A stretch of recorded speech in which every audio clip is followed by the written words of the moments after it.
How's it going, guys? My name is Omar Jimenez. I'm here with AIO Auto Detailing. I'm the owner. This is Christopher Rodriguez, one of my helpers. And we're detailing this Lamborghini Urus right here in Baldwin Park. We are based out of Baldwin Park. We usually do it all over Los Angeles, California, or Orange County as well. Anywhere, basically. Right now, we're doing a basic detail to this Aventador. The exterior, it is wrapped and it has PPF around it, I believe. So right now, we're just doing a hand wash, a simple hand wash right now, and we'll just be getting it started right now.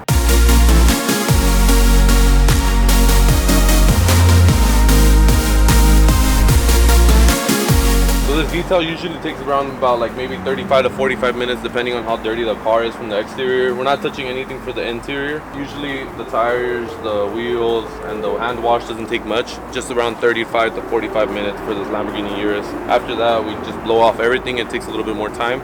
But yeah, usually 35 to 45 minutes. And how much should something like this cost, like just to get the outside wash? Just because it's a Lamborghini, usually we just charge around for like interior and exterior. We usually charge around 80 to 100. But if it's just the outside, maybe like around 50 to $60. And is that price competitive in your area? I'd say it's a little bit above average for my area. There's great detailers out here, especially all over Los Angeles, Orange County. But everybody just has their own biased opinion about how much they should be charging. So I mean, usually it's around the right price. So for the basic wash for the exterior of the Lamborghini Aventador, we start off by rinsing down the car. We foam up the tires. We get the barrels and the nugs on the tires and the wheels, and then we go from there. We rinse off the whole car, and then we foam it up, hand wash it, and then we just power wash it off. It usually takes around 5 to 6 steps. Depending on how dirty the car is, maybe needs a couple more extra steps, but usually 5 to 6 steps on a Lamborghini.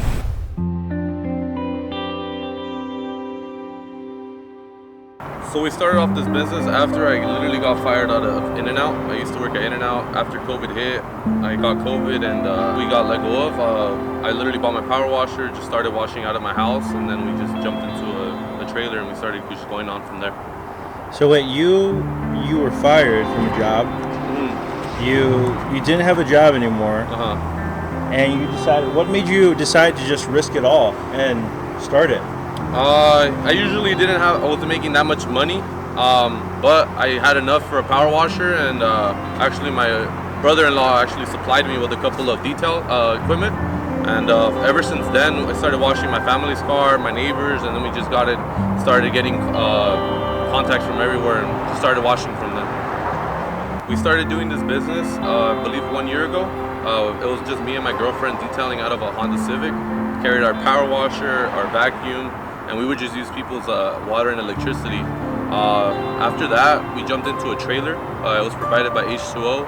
It was an amazing trailer, always clean, always very like, you show up and everybody was like, oh wow, nice little setup you got there.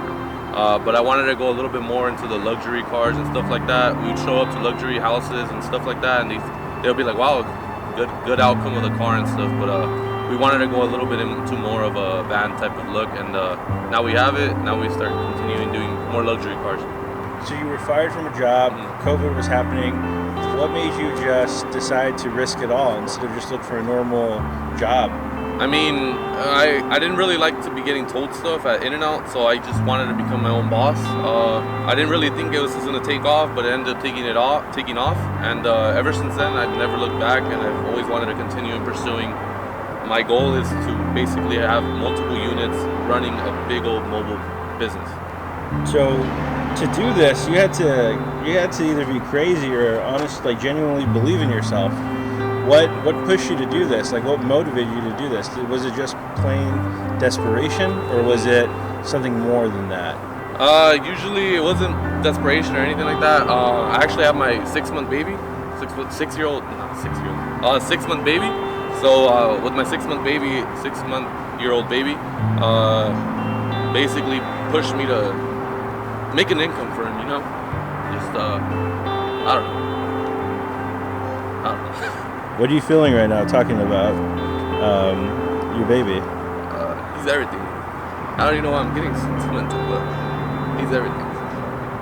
So this is for your kid? Yeah, and my wife. it's different, you know. Once you have your family, you have your own business, you're motivated to push through a lot of adversity and stuff. So I think with all the adversity, it just makes you push more for a better living, you know. Provide a house, provide some stuff like a normal dad would do, you know. My biggest struggle is sometimes not being able to provide the service for a client if they're hitting me up last minute. So that's where it comes out to be like where you want to have a second unit or even a third unit where you can just basically have units going where people need the emergency detail, emergency anything, you know. So I mean, right now that's what we're looking at, just trying to find a different way to get in those clients. So a hidden fee that I didn't know when I started this business was your insurance on your thing. I personally didn't go to school for business or anything like that, but I didn't know about insurance and stuff, and it does come in handy to be licensed and insured, because we've done a car where, because of the heat and the cold water that we have in our van, it cracked the windshield of the Tesla, and we had to pay out of pocket instead of going through our insurance.